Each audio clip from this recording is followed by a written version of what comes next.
Manda pra mim. Manda pra mim. Bom, mas, enfim, na verdade foi uma discussão em torno da própria noção de historiografia. O Washington estava frisando que, na perspectiva dele, que dialoga com uma perspectiva mais estabelecida no campo da história, não existe história sem historiografia. A Paula defende uma posição diferente. Na perspectiva dela, sim, é possível pensar história e historiografia como coisas distintas.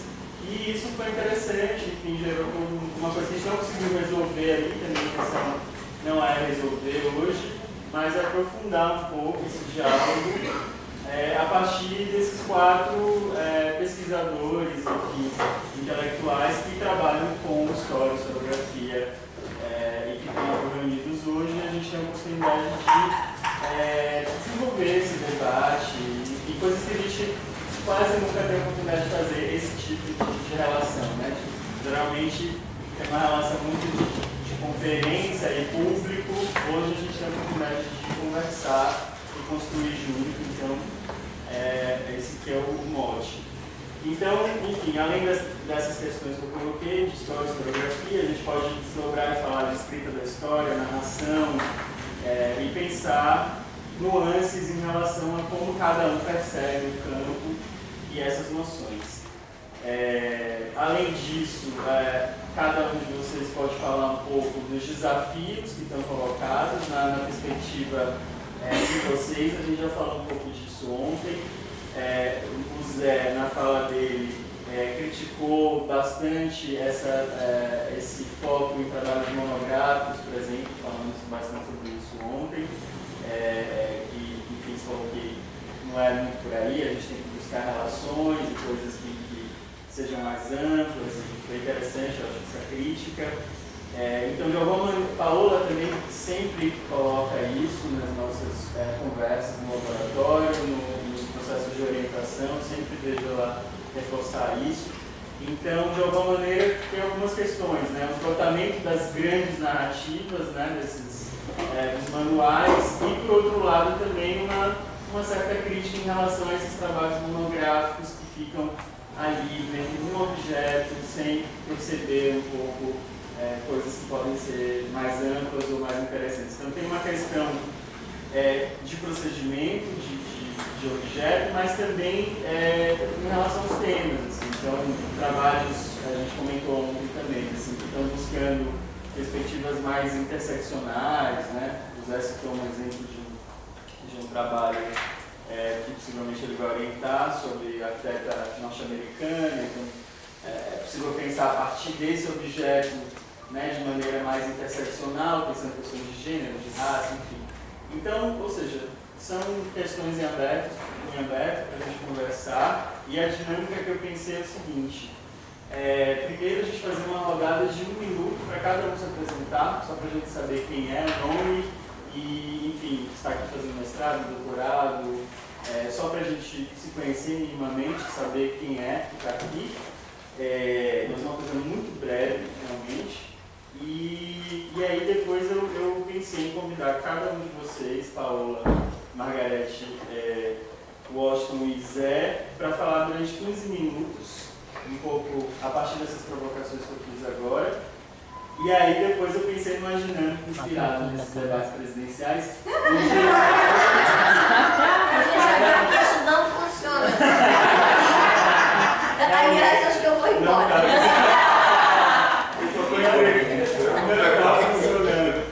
Mas o que eu pensei é o seguinte: cada um de vocês falar durante 15 minutos. Olha que eu estou de licença. Será que 15? Verdade, eu estou de licença mesmo, porque estou aqui. Não quer dizer que não planeja de fala muito, mas eu acho que talvez mais interessante seja o objetivo mesmo. Mas acho que 15 só para colocar. Rapidinho. Como vocês acharem, mas eu pensei assim, dá tempo se for 15, sabe? E aí, depois dessa primeira rodada, vocês colocam suas questões. São 8 páginas escritas, não são 8 páginas escritas. 8? Dá trabalho a peça para escrever. Diminui para 6. Então, eu pensei, depois dessa primeira rodada. Sempre que eu não considero, vai diminuir para 6. Só considero que se você escreve 6 páginas.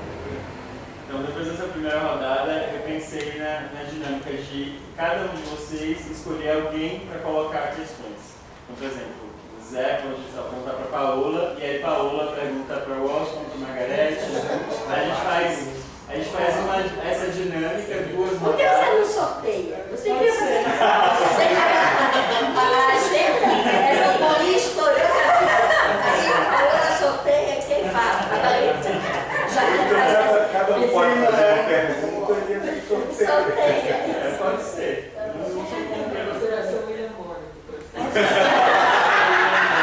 Posso ser. Eu já tenho um pouquinho o andar aqui, mas, enfim, é um pouco só para a gente esquentar o debate, é uma dinâmica só para a gente, de fato, pensar a partir do conflito, das questões, e não são falas muito extensas. E aí depois a gente abre para todo mundo, aí vira uma coisa, um debate mais coletivo, e aí a gente pode se cruzar todo mundo.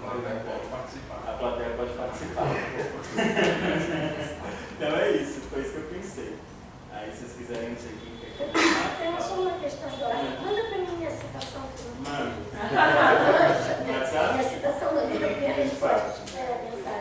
Eu só poderia ser o último, porque como é um debate que já vem dentro de vocês, né, só para também não ficar falando dos outros. Assim. Vamos botar a Margarete começar. Bom, não tem mais começar, mas eu queria pegar. Eu olhei essa minha citação. Eu pensei em ler essa citação, situar essa citação. Pensei em ler a citação agora, porque falar em 10 minutos, né? Nesse debate. Então, começar pela citação, como eu vi, ela foi uma resposta e eu, o próprio médico, não pude saber exatamente o que ele mandou para mim no WhatsApp. Aqui. Não, já chegou aqui em mim.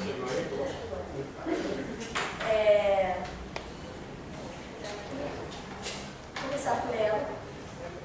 Não, só para posicionar então como é que isso aconteceu. Posicionar melhor o Zé, que eu não sei se Zé entendeu o que estava acontecendo. O que estava acontecendo, a discussão era a diferença entre história e historiografia, porque todo mundo estava falando de historiografia para tudo, sem distinguir entre história e historiografia. Como se não houvesse mais história, só a historiografia. A posição do Washington era essa, tudo é historiografia. E eu estava dizendo que não, né? Tudo é historiografia, sobretudo no nosso campo, porque muito pouca gente pensa, de fato, em como é que ela está. Eu acho que a historiografia, você falou agora, a historiografia, Qual a diferença que quer você esperar? falou uma terceira coisa, história, historiografia. E em nosso campo, como é que Nós estamos. Eu acho que está Eu vou- Washington é historiador. Eu vou começar. Trabalha com história. Uma vez perguntaram a doutora, você é homossexual? Você é lésbica? Às vezes. Então, às vezes. Mas não o tempo todo, porque ninguém vê se Eu gostei disso, eu só tinha posto em termos aqui. tipo, às vezes. Bom, vamos ver como é que a gente começa, tá? Ontem, vamos começar nessa minha citação, tá? Eu nem me lembrava, mas achei que ela foi bastante feliz. Talvez quando eu for, né? Seria... Você não falou, mas eu quero falar. Seria bom, talvez, a gente começar como é que entende a palavra historiografia. Eu realmente, entendo a palavra historiografia, a diferença, talvez, de muitos de nós do Washington, eu visto naquele debate, tá? Como campo, eu quero pegar aqui como campo dos estudos sobre a prática de escrita do passado, tá? Vou falar exatamente como aqui, que eu estava muito feliz esse dia. Era um dia que eu estava inteligente. Hoje não sabia. O campo da história estuda as formas e regimes de rememoração e a própria construção das narrativas da disciplina, no caso, disciplina história, ou história da arquitetura, ou história do urbanismo, sobre o passado. Essa definição é minha, só minha, ela é compartilhada, até que ponto ela é compartilhada? Ela é compartilhada por quem? Então eu acho que eu devo começar por situar o que para mim natural e talvez venha sendo meu erro nos últimos 33 anos. Então, desde a década de 80 já está quase 40, né? Eu acho que esse tem sido meu erro. Em várias línguas, depois que essa palavra, historiografia, aparece pontualmente na década de 50 e 60, essa palavra morre. Historiografia. Ninguém fala de historiografia. Ninguém. Ou se fala com uma voz muito baixa. Vamos chegar a esse problema da altura das vozes, se vocês quiserem, se eu me perguntar sobre isso. Essa palavra, para aqueles que estudam, como eu, os discursos, não sei fazer análise do meu próprio discurso, mas estudo os discursos, a forma como eles se constituem, as estratégias que eles seguem, a legitimidade que eles recebem, a performatividade que eles têm em algum momento ou outro, né? Eu estudo essas coisas. Então eu sei, que as palavras são inventadas, 2, que as palavras mudam de sentido social, que as palavras têm um uso que a gente chama de uso social. Isso também eu não estou inventando a roda. Aqui do meu lado tem o Zé Lira, que participou topicamente do projeto comigo, mas do qual eu participei durante mais de 20 anos. E eu trabalhei desde uns 20, estou dizendo topicamente porque apareceu o seu texto lindo sobre Mocampos, né? E eu fiquei ali numa espécie também de resistência dentro daquele projeto, desde quando ele surgiu. Qual é o projeto? Le mot de la ville, as palavras da cidade. Então esse projeto, ele nasceu no comecinho dos anos 90, eu já situei a data dele exatamente, vocês vão entender por que depois vocês vão me perguntar por que data, e o que isso às vezes pode ajudar, que vai implicar todo o problema da cronologia. Então eu comecei esse trabalho lá nos anos 90, bem no comecinho, quando eu cheguei em São Paulo, e quando cheguei em São Paulo e passei esse projeto para Stella Bresciani, que não conhecia o Cristiano Topolov, passei para Sandra Pesadento, que não conhecia Topolov, e esse projeto continuou e resultou no livro que não está aqui, que está publicado em português, chamado As Aventuras das Palavras da Cidade. Tá? Então, para nós que ficamos nessa aventura, desculpa se eu falei praticamente 10 anos, não é igual eu falei ontem, uma noite, eu sou uma vida, né, uma trabalheira monstro, né? Mas nós sabemos que as palavras as mais banais, né, e elas são inventadas. E elas nascem, vivem e morrem. Eu costumo dizer aos meus alunos que se eles não comprarem mais nenhum livro de poesia, pode ser que tanto o gênero quanto desapareça das prateleiras. Né? Sobretudo que nós estamos num momento, quando a gente fala de Torquato Neto, nós estamos num momento grave, e um momento onde certos atores, inclusive, desaparecem. Um momento de tanta turbulência que certas pessoas não resistem. Então a gente sabe que as palavras nascem, vivem e morrem. Trabalhei com palavras as mais cotidianas. Eu me lembro, já falei isso várias vezes, já falei até aqui, do dia que eu descobri que a palavra internacional tinha sido inventada por quem, quando e onde. E por quê? Tá? Um sábado de inverno, na biblioteca de Leicester. Não sabia nem com quem dividir isso. Peguei, fui no telefone público, porque naquela época ainda tinha telefone público, liguei para meu marido. Lá devia ser meia hora, uma hora, no Rio fazia sol e era verão. Né? Descobri quem inventou a palavra internacional, foi inventada. Você não sabe, a gente fala, foi inventada. Foi entrar no dicionário 60 anos depois. Entrou no Brasil 30 da linguagem, 60 depois, na França ainda, por aí vai. Então, as palavras que a gente usa mais corriqueiramente, elas são inventadas. E elas nascem e morrem, como a palavra historiografia. A palavra historiografia, para os italianos, como Bruno Zé, a gente viu no carro do livro do Zé ontem, ela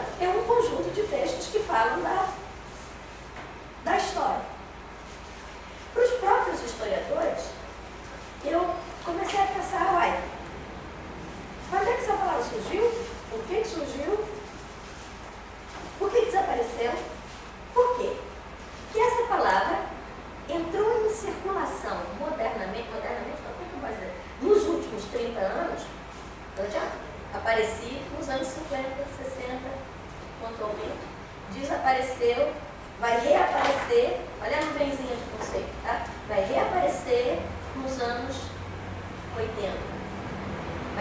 Vai reaparecer onde, no meu modo de entender? Vai reaparecer nos círculos internacionais reunidos na Escola de Altos Estudos em Ciências Sociais de Paris. Vai aparecer através da ação de um historiador, mais nomeadamente, eu tenho que achar meus livros daquele ano, meus programas de curso daqueles anos, onde eu estava presente e era estudante desde 1983, através dos círculos de um historiador chamado François Hartog, H-A-R-T-O-G. A palavra era tão difícil de ser pronunciada em francês, né, que para nós, de brasileiros, né, é fácil falar historiografia. Mas ponha um francês e peça para ele falar a palavra historiografia. Ele vai enrolar a língua. Historiografia. Ele vai falar enrolar. Mas o Hartog, naqueles anos,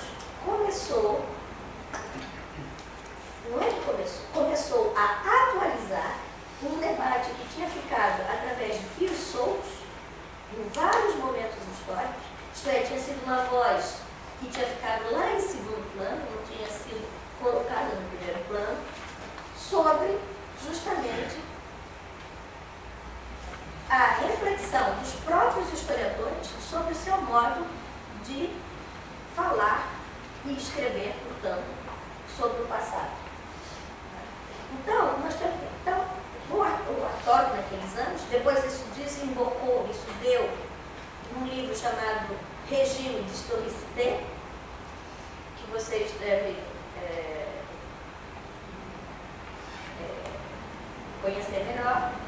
E, evidentemente, também Hartog, como eu disse lá no começo, não estava sozinho.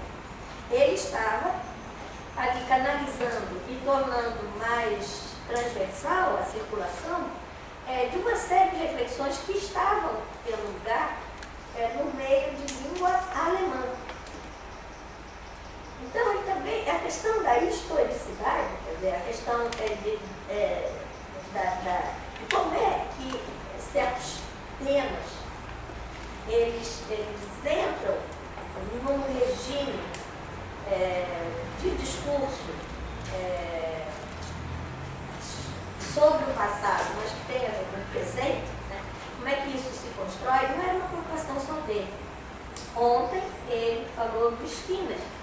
Então, Skinner, por um lado, na Inglaterra, Koselleck, no outro lado, na Alemanha.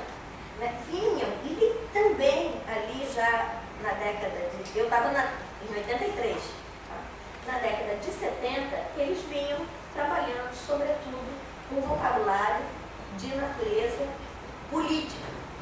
Tá?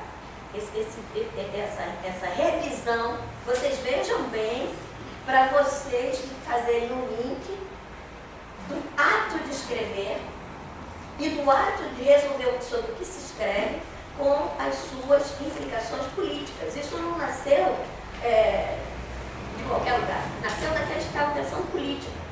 E estavam pensando questões como nacionalismo, democracia, o que um alemão que uma cultura que acabou exterminando milhares de indivíduos poderia pensar sobre democracia. Então, aquilo que parecia ser natural, eu falo democracia, todo mundo entende. O que democracia pode significar numa sociedade de corte, como a sociedade inglesa, como eu falei de tarde ontem, que a gente esquece, mas é uma sociedade que ainda está ancorada numa hierarquia muito específica. O que democracia pode significar naqueles que, por uma razão ou outra, abraçaram a República. Tá? Então, Hartog foi trazendo isso e foi começando a estudar a posição daqueles que escreviam a história sobre o seu próprio gesto de escrever história. Então, na Escola de Altos Estudos, onde eu estudei, a historiografia era o ramo da história, como eu escrevi aqui,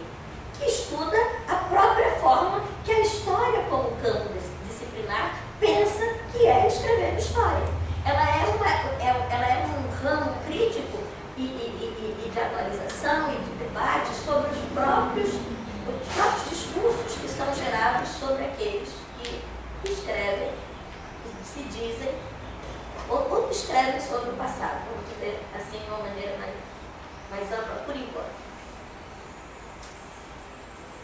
Eu vou ver Hartog, que é uma das razões que eu estou nervosa, porque eu vou ter que viajar e eu não vou fazer como Ciro Gomes, eu não vou poder estar presente aqui no Luna Park, vou ter que ir para a Europa para um seminário chamado de historiografia. Depois eu tenho uma outra encontro, para o qual a Paola foi convidada, mas ela declinou, e eu, como já tinha esse primeiro convite, eu aceitei, que é uma mesa onde a gente vai discutir uma outra coisa que se chama regime de temporalização, a gente vai chegar daqui a pouco nisso. Vou falar mais de 15 minutos. Mas o que acontece? Nós, então, vamos discutir com o próprio Hartog. Nessa mesa, que a Paola não vai, eu vou, nós vamos discutir sobre o próprio Hartog. Por quê? Porque o monte francês está descobrindo complexidade. Né? Foi lá para a Amazônia, viu que tem índio, né, onde eu nasci, né? Basta a gente sair da rua, nós precisamos ler sobre sociedades complexas. A gente vive numa sociedade altamente complexa. Está ficando mais simplista agora, porque ficou dois polos. Né? Então a gente vai ter que voltar a esclarecer isso, para depois a gente voltar a poder contemplar a nossa complexidade. Então tudo bem. Também a sociedade francesa, coitada, eles também são muito complexos, mas só que eles passaram por regimes de normalização desde o século XIX que foram construindo um comum e uma partilha do comum de uma maneira um pouco mais, talvez, continuada do que a nossa própria, embora, evidentemente, que lá também com guerras, com conflitos, com batalhas e tudo isso. Bom, então, a historiografia, do jeito que ela começou a ser circulada nos círculos da Escola de Altos Estudos dos historiadores, e que naquela época não tinha brasileiros indo, tinha poucos brasileiros lá, não tinha norte-americano indo, era uma pequena escola, era uma escola como tantas outras. Era um espaço. Né? Não era famosa, não tinha nada. Mas ali era um carrefour, desculpa o francesismo, de pessoas vindas da Itália, aqui na Bahia, obrigada, axé. Então, encruzilhada mesmo, de indivíduos como nós estamos fazendo aqui, pensando sobre suas questões, sobre seus problemas, sobre os limites, sobre as barreiras. Paulo e eu temos discutido até que ponto a gente eu mantenho ou não, que a gente vê que dá ruído mesmo entre nós do termo representação. Vocês já acompanharam nossos debates sobre isso. Não, eu acho que o problema é, vamos voltar ao problema. Então, o que acontece? Esse movimento, então eu fui formada assim e achando, eu acho que também já está cansado de saber, porque isso também não é a primeira vez que eu falo, né? Então, fui formada assim, volto para o Brasil 5 anos depois, mas fui mais ou menos formada. Não é que é mais ou menos formada? Recebi aquilo de uma maneira mais ou menos formada. Isto é, por que eu digo mais ou menos formada? Porque eu também naquela época, volto doutora, e estou achando que todo mundo está acompanhando esse percurso. Eu não entendi que aquele percurso era um lugar do campo. Tá? E chego aqui, evidentemente, estou achando que novas abordagens, novos objetos, novas... já era dado. O livro da organizado por Legov, Setor, Nohar, já era dado, entendeu? Lugares de memoir, estava vendo sair ali do forno. Então, esses debates entre, não só Hartog batendo na coisa da historiografia, batendo na coisa, não, era título do seminário. Sabe quando escreve no seminário? Não sei como é que é aqui na Bahia. A gente faz o STA, este ano, por exemplo, estou estudando o vocabulário das metrópoles, porque eu descobri que está uma Babel. Então, tudo bem, eu apareço estudando o seminário, quem que vai tratar? Então, essa palavrinha, historiografia, aparecia no seminário. Este ano vamos estudar historiografia e vamos ver a visão de história de quem? Daquele que você citou, Fustel de Coulanges. Por que Fustel de Coulanges foi escrever A Cidade Antiga? Tá? Então, que visão de história? Que visão de história é de X ou Y, Z? Aparecia ali naquele negocinho. Tá? Só que eu, ingênuo, estou achando que isso foi um movimento mais ou menos seguido. E mais ou menos seguido, inclusive, pelos meus pais que estavam na França naquele momento. Nós, no ProUni, temos um núcleo francófilo enorme, entendeu? E pessoas da mesma idade que eu, não é que seja Manoa. Você veio um pouquinho mais novinha que eu e foi para outro lado, mas estava seguindo. E foi por isso que o nosso encontro foi imediato. Por isso que não houve nem... Entendeu? A gente se falou, muito prazer, no dia seguinte já estava entendendo. Por quê? Mas eu ainda não estava pensando que não era tão natural assim. Então, Washington, estou falando para você, que você sabe como te prezo, né? E cada vez que eu leio, aí eu quero assistir, não faz o meu caderno.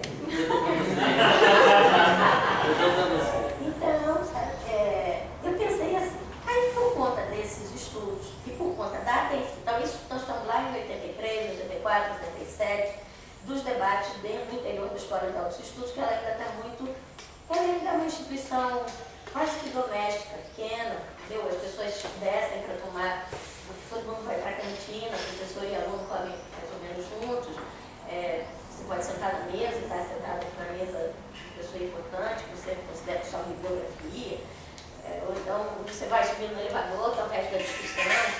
Então era uma coisa assim pequena, naqueles anos aí, 80, e eu volto para cá, começo meus estudos, escrevo, faço minha tese de doutorado já foi resultado, já foi insuflado por isso, que na minha tese chamou Rio de Janeiro, o efêmero e o perene.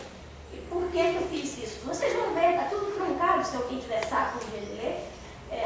Minha história do Brasil no período colônia era uma porcaria, eu fico até com vergonha da simplificação que eu fiz ali, mas vai lá, era um estado do meu conhecimento naquela época. Agora, tinha uma coisa ali que eu acho que ainda é importante para a gente pensar, porque eu tentei discutir ali utopia e história, entendeu? Eu tentei entender se, quando a gente fala de história, naquela época, eu falava de história, né? Eu historiograficamente, quer dizer, refletindo sobre aquilo que eu tinha recebido, eu perguntava, será que quando a gente fala de história,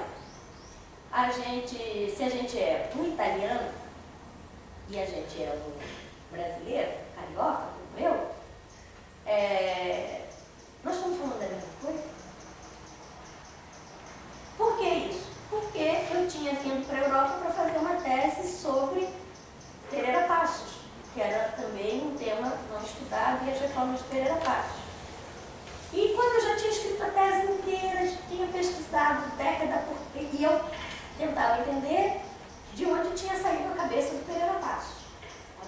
Como é que ele fez aquela reforma? Será que 50 anos depois de Haussmann a gente podia dizer que ele era um Haussmann tropical? Como era apresentado, como começava a ser apresentado assim ainda nos bastidores, porque Jean-Larry Benchmol fez um trabalho mais consistente sobre a matéria, estava começando a fazer, mas então, será que de onde tinha saído esse nosso Haussmann tropical? Então, eu fui lá. Quando a tese estava quase pronta, eu tive que vir para o Brasil para assumir um posto de professor durante 3 meses, e aí tinha um tempo de matéria.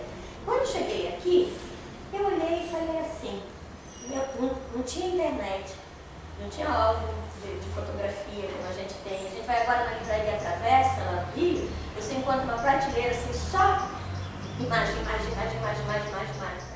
Naquela época não tinha isso. Estava caro, ainda custa.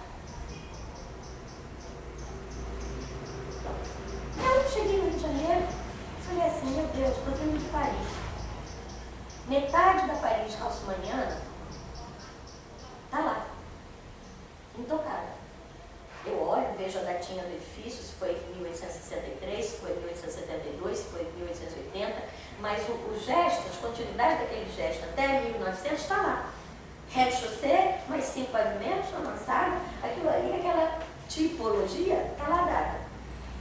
E eu, nesses 5 anos que eu fiz pesquisa, que li viajante, que li dezenas e dezenas de relatórios, de debate na Câmara, de ano por ano, eu olhei mais de 18 projetos para o Rio de Janeiro entre 1870 e 1890, estão todos listados lá na minha tese, nunca mais eu voltei, mas ninguém também fez mais nada sobre isso desde então. Aí o que acontece? Eu falei assim, eu estou errada. Já estava pronta, 3 capítulos. Voltei para deixar meus filhos aqui com a sogra e voltei para defender a tese. E assumi o posto de professor. Aí tem um erro nessa tese.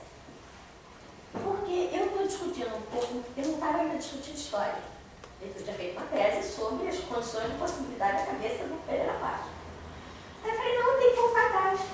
Eu tenho que descobrir por que se destrói, por que se conserva. Por que Paris fica daquele jeito? E esse Rio de Janeiro do Pereira Passos, eu sei porque eu olho os álbuns fotográficos, mas desapareceu. Ela não existe mais. Aí é o nó da questão. E foi aí que eu voltei. Para desespero dos meus filhos até hoje, porque eles estão grandes e eles falam disso. Eu os abandonei 6 meses, rasguei o manuscrito e recomecei a escrever um manuscrito sobre a história. Então, qual é a relação com o passado e qual é a relação que se pode instituir com o passado em cada cultura? Que significado, que sentido e que significado social é construído ou desconstruído em cada caso em relação à materialidade, à matéria e à visão. Foi por aí que eu comecei então a tese que fiz a tese. Só que eu estou achando que isso aí não foi bem assim que aconteceu. Então, Washington, historiografia, a partir daí, e a partir da minha tese, onde eu comecei a discutir, então, no francês está lá. E para o italiano, que era o meu problema? Será que é a mesma coisa quando eu falo de arquitetura? Será que quando eu falo arquitetura para um italiano, eu estou falando da mesma coisa? E aí eu comecei, então, a declinar todo esse vocabulário. História, arquitetura, urbanismo, utopia. Será que quando eu falo de utopia, no Brasil, onde a dimensão da utopia teve presente, natureza. Aí eu fui trabalhar sobre a noção de natureza, de paisagem, nesses anos todos, até 1994 e até eu ir para a França. Qual não foi minha surpresa de perceber, pouco a pouco, demorou alguns anos para perceber, que a palavra historiografia, não só ela tinha se popularizado, mas as formas de dar sentido a essa palavra não eram aquelas que eu tinha vivido. E isso não só aqui no Brasil. Eu fui constatando que na própria França, na própria escola de altos estudos, quanto mais a escola de altos estudos foi crescendo e os seus tentáculos foram andando pelo mundo e os textos dos seus autores foi andando, a recepção dessas questões ficou em segundo plano. Eu cheguei, inclusive, a estudar o problema em outras línguas. Tá? Ontem, José falou, eu mantive, eu ainda tenho isso, vão achar nas minhas caixas de arquivo, porque os computadores deram pane, mas eu mantive eu fiz parte durante um certo tempo de um grupo de teoria, história e teoria internacional. E nesse grupo eu comecei a perguntar como é que tinha sido justamente a circulação dessa palavra historiografia em cada país. Tá? E eles começaram a responder que era recente, quer dizer, datava dos anos 80, 90, essa palavra em várias línguas, historiography, por instance.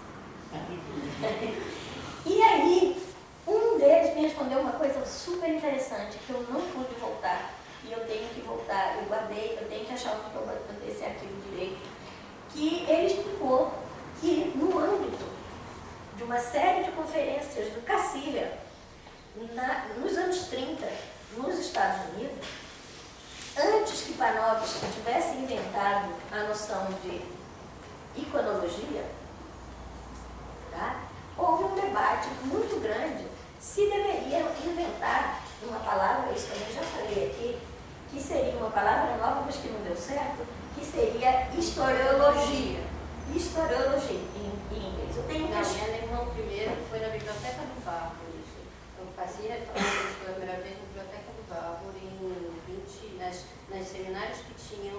Que bom. É a Universidade de E isso você está me ajudando agora, porque nós nunca... Então, quando eu falei disso, você ainda não sabia disso, e muito obrigada. Eu te falei, você esqueceu. Não, eu esqueci, porque isso aí é o que eu te falei, que a gente tem que ficar um dia inteiro, porque não, um ano juntas, pra gente... Eu já sei, eu já aceitei, mas não. Então, o que acontece? Essa palavra não pegou, né? Historiologia. Não pegou. Teve um seminário de historiologia na Biblioteca do Barro. Eu vou esquecer. Então, não, eu estou ficando velhinha, né? E aí, bom, tem certas coisas que não dá tempo. Aí, ficou isso perdido, entendeu? Essa palavra morreu, porque é lógico, veio o nazismo, matou metade deles, fez Gideon ficar desesperado com as traduções dele do alemão para o inglês, fez o que fez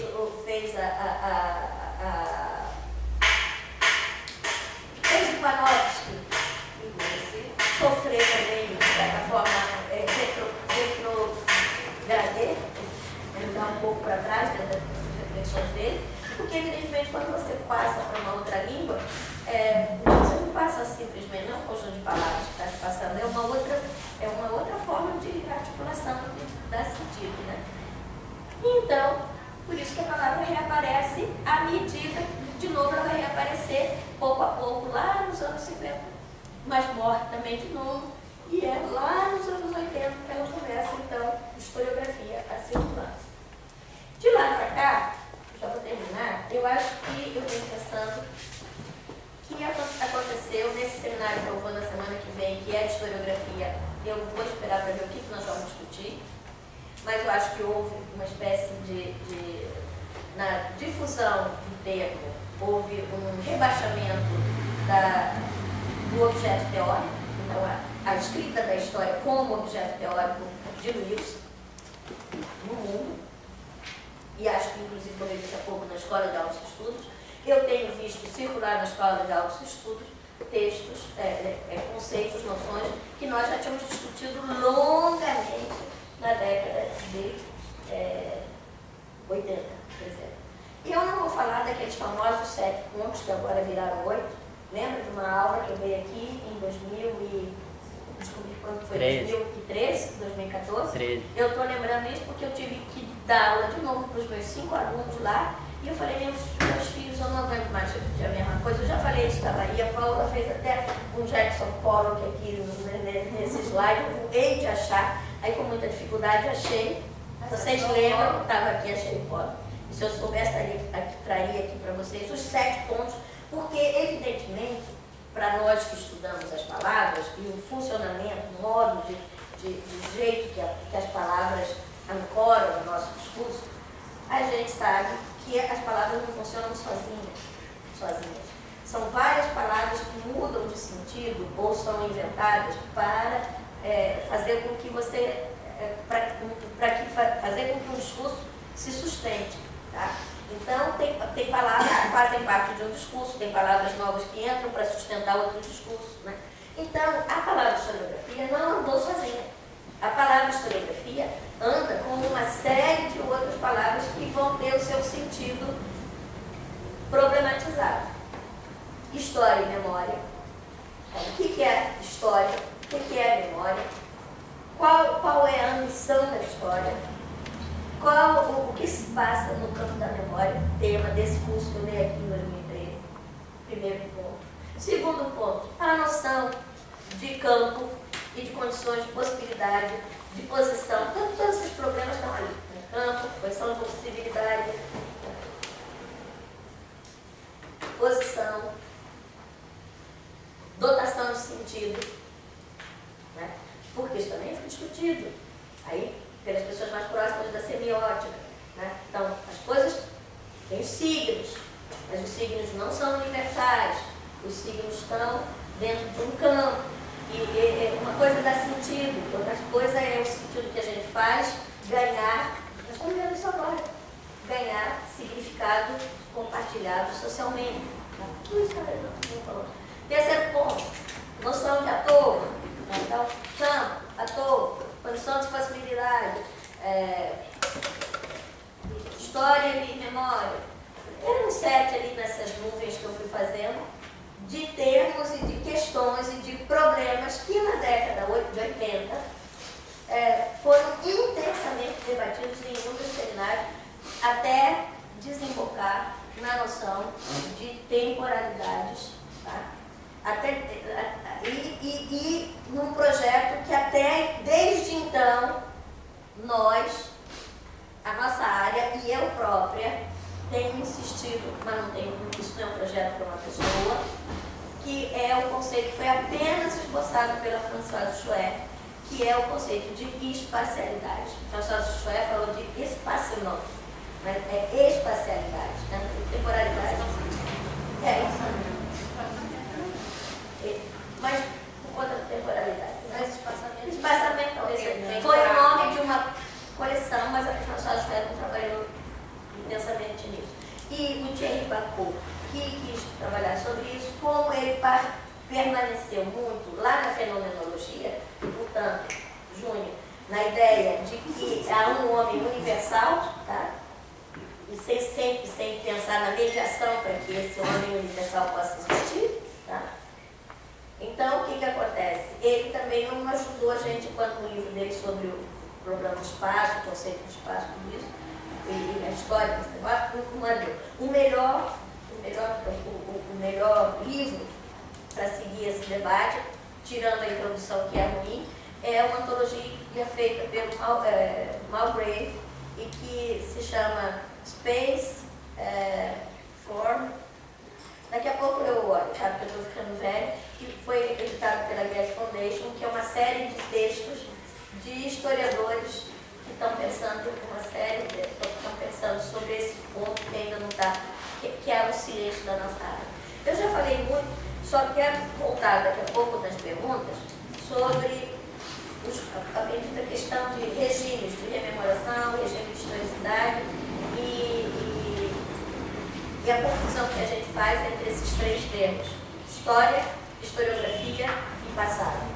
Muitas vezes a gente quer falar relação com o passado, a gente fala história, como só houvesse a possibilidade de haver uma relação com o passado. A gente trabalha história como sinônimo de passado, do mesmo jeito que a gente trabalha historiografia como sinônimo de história e relação com o passado. Então, na sequência desses anos 80 em diante, um grupo cada vez minoritário, né, continuou insistindo em pensar nas noções, nas categorias, nas noções, nesses regimes de rememoração, nesses modos de temporalização, maneira que eu penso o tempo, maneira que eu penso o passado, maneira que eu penso... Eu não. As coletividades, esses sentidos sociais são construídos. Bom, muito obrigada, eu falei muito, não quero mais falar nada. Esqueci só de falar também de tanto conflito, tá? Porque, evidentemente, o problema é a dotação de sentido e como é que isso se constitui realmente como uma escuta social. Esse é o drama. E evidentemente, historiografia entra dentro disso. Há uma disputa sobre o sentido que vai se dar a esse tema. Eu, no campo brasileiro, diante do silêncio que a partir do fim dos anos 90, quando eu estava saindo de São Paulo, eu comecei a perceber isso com tanta clareza, eu resolvi manter o sentido arcaico. Por quê? Porque o sentido arcaico, eu digo esse sentido do que eu aprendi nos anos 80. Por quê? Porque a área, eu me lembro de um grande debate que eu tive com a Renata Anelli, que é bem mais novo do que eu já sobre isso, que eu já não aguentava, todo mundo fala de historiografia na área da cultura. Agora, quantos pensam sobre o que eles fazem? Sobre os seus objetos de estudo? Sobre as escolhas que eles fazem? Sobre os autores que eles leem? É uma tristeza, entendeu? Então, eu continuei mantendo a distinção, porque neste caso, enquanto a distinção me pareceu oportuna, manterei, porque o problema, eu insisto, não é a palavra. O problema é o uso social da palavra. No dia que todo mundo falará de historiografia, no sentido de uma atitude crítica diante do seu próprio fazer, não haverá mais problema. Mas resolvi usar a palavra e continuar entendendo nesse sentido, porque eu vejo nas capas dos livros publicados publicados em português, a palavra, e você chega lá dentro, não há a menor distanciamento crítico, ou até mesmo uma indagação sobre o sentido de oportunidade da redação daquela coisa. Né? E, evidentemente, quando a gente passa pelo menos 33 anos, muitas noites, ou Dia das Crianças, sem ir à praia, você sabe por que você está fazendo as coisas. Ou pelo menos você deve se perguntar, né? Por que você está fazendo certas coisas? Então, eu tenho feito isso, entendeu? Do mesmo jeito que eu já falei, vai ver que agora não temos que falar mais narrativa. Vai ver que não vamos falar de representação. E por que eu continuo passando o livro do Chartier? É lógico que Chartier mesmo já mudou. Mas por quê? Porque os alunos também nem sabem que existe prática, entendeu? E não adianta se passar só acertou, porque acertou já está novo, então você tem que vir assim, didaticamente, entendeu? Agora, isso causa confusão onde? Nos círculos mais letrados e alguns círculos, bom, entre nós não causa, mas os nossos alunos, que às vezes estão iniciando, às vezes causam problema. Bom, já falei muito.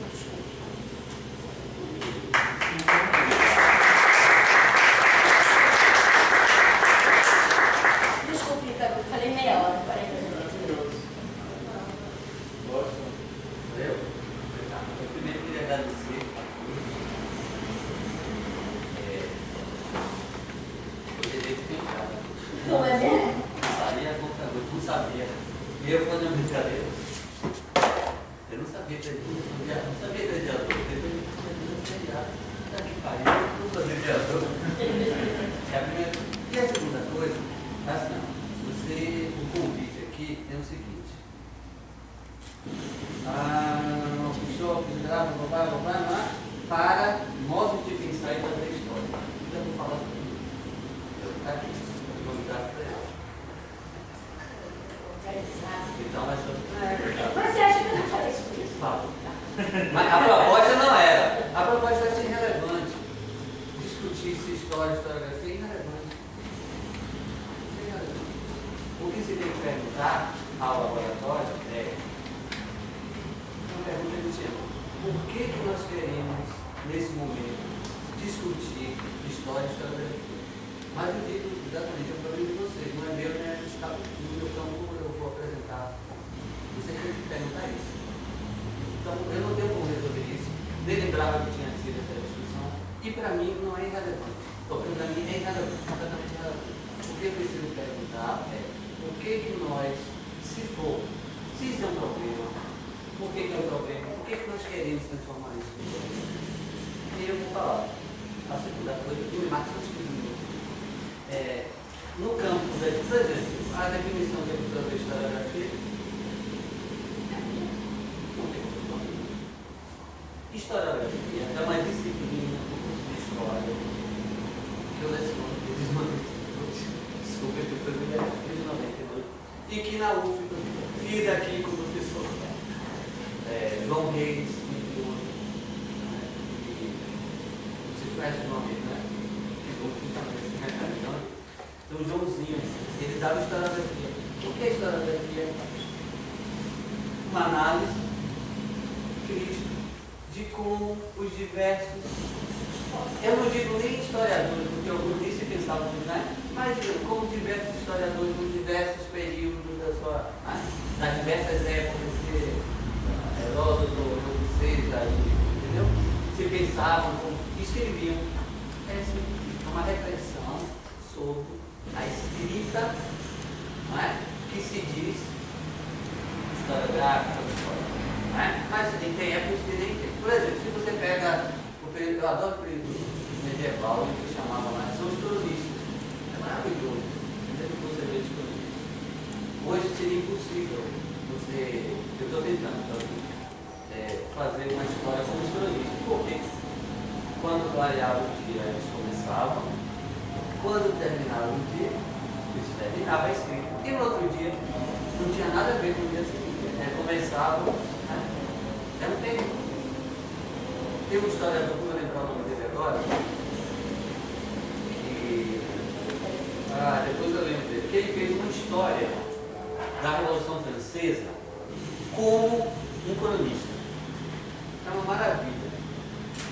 claro que nós todos avançamos no pescoço desse cara, porque não tem sociologia. Não tem sociologia.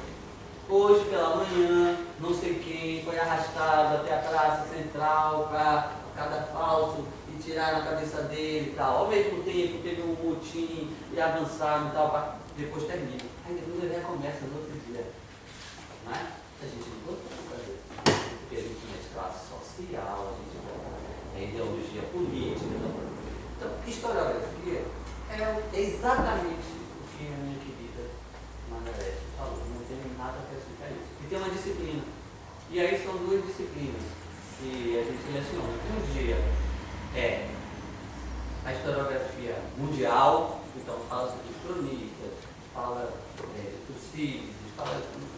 Aí depois a gente chega no século XIX, é claro, tem que ler a cidade antiga, Michelet, depende da sofisticação do professor, né, de acordo com isso, você vai ler, né, ler Marx, qual o texto de Marx? 18 do Brumário, então é isso.